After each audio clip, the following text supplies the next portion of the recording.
welcome to today's edition of Pegasus Test. On today's edition, we're covering Finnish Brutality 2024, Stage 9, Double Spinners with Cheese. Now you know you were at a Brutality match for sure when the easiest stage you do is the stage with double spinners. Yeah, the double spinner stage was literally the easiest stage of this match. Not that it was a gimme by any stretch of the imagination, but it was a very simple stage. It was you either got it or you didn't kind of situation. But yeah, this was literally the easiest stage of the match. So let's go through what you had to do. Well, you started at your start point and you went to your first spinner that you had to spin with your pistol. But you had to take the cheese with you. And by cheese I mean a big tire that's strapped around you that you have to drag, like you saw me do after stage 6 in the Breacher competition. So you drag it over to that location. Once you get it into the box and the RO is satisfied, you then spin the spinner and then firing a clearing shot at a static target so you can reholster your pistol. Then you drag that tire, I mean cheese, back to where you started, and then you spin a rifle spinner. And then once it's spun, you fire a shot at the static target, and that's your stop. It's really that simple of a stage. And the reason the stage was this simple is Jari Laine, the CEO of Arvosteleka, and the guy who came up with all this madness, wanted to take the mystique out of spinners. He wanted people to go, have an experience with spinners, get the spinner spun, and let everybody know it can be done, that it's not some mythical thing. And I believe he achieved that. Let's take a look about it at my videos here, and we'll talk about it. Alright, so stepped right up to this one, and I gotta admit I was not thrilled to see a tire to drag. You know, kind of false advertising there saying with cheese, because that's definitely not cheese. But it moved out fast enough. Got over here and made my pistol shots. I've had to switch over to use fellow Team America's Chris Hansford's Glock 17 Gen 1 here, because my pistol took a catastrophic failure between stages. So I just finished out using his, and 7 rounds got that spinner over. That's the fastest I've ever gotten a spinner over with a 9mm. Taking the clearing shot there, took a little time to get that magazine out and into the dump pouch, and also took a little extra time getting the pistol secured into the M12 on the drop leg, but time well spent, because you don't want to take an unnecessary DQ for a dropped pistol.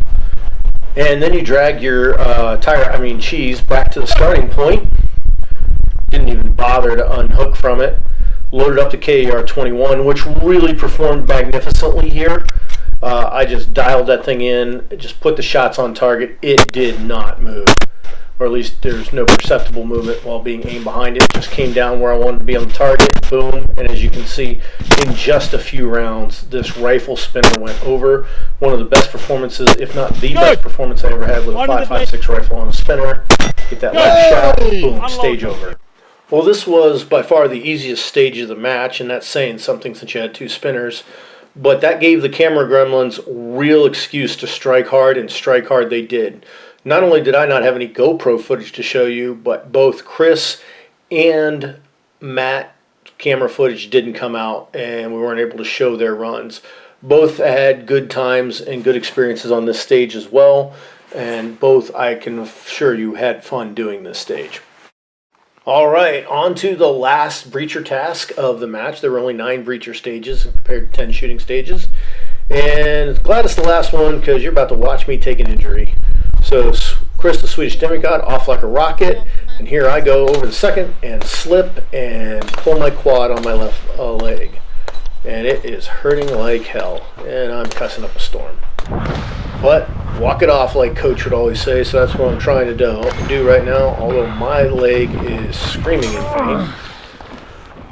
And yeah, you just have to pay the brutality gods with pain. When you go to Finland and you shoot a brutality match, you're going to bleed or take an injury or both. And I've consistently done both every time I've gone. Bled or taken an injury. Worth it. Totally frickin' worth it. But I have a super big hike coming up in November, and I didn't want to mess things up, so I decided not to push it. I would just walk one through. My score would be what it would be. And I'm kind of looking for the easy path here. Not finding it. It hurts like hell. And I know this water is muddy and boggy. And as I get over here, I contemplate know. jumping, but there's no power in the leg. I follow Jenny's suggestion here, and that's going to work really against me. So now I go in with both feet, and as I step forward, one leg goes down in the mud, and one's stuck behind me, and I'm not going I'm literally anywhere. I am stuck. Luckily, Team Vrasteleka comes to my rescue, throws me a line.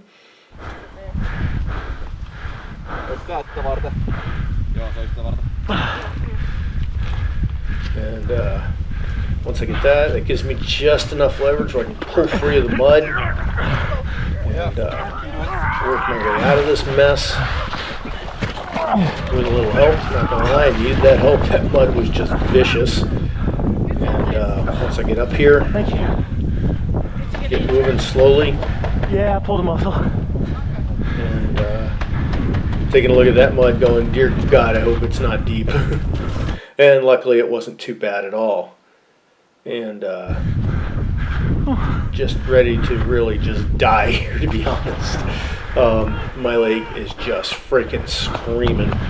But I'm going to power through. I mean, I'm here. I didn't come across an ocean to quit. So power through as best I can while not making the injury any worse. And trying to pick up my pace here as I walk. Coming up to a tunnel, that's what that red thing you see in the distance is. And it's not your normal tunnel, it's just a tarp you have to crawl under. We originally started building this as a tunnel, and that was turning out to be a little bit more effort than we wanted to expend moving logs and stuff. And we gave it a try like this, just crawling under the tarp, and that turned out to have the same effect. And this kind of surreal pink lighting scheme that just happened naturally. So I think this was a good alternative to just having a tunnel to crawl through. Because you weren't exactly sure where you were going. You kind of had to follow the folds of the mesh material. Good job, Les. You got this. And when I come out, I find a little burst of energy, and I just push forward.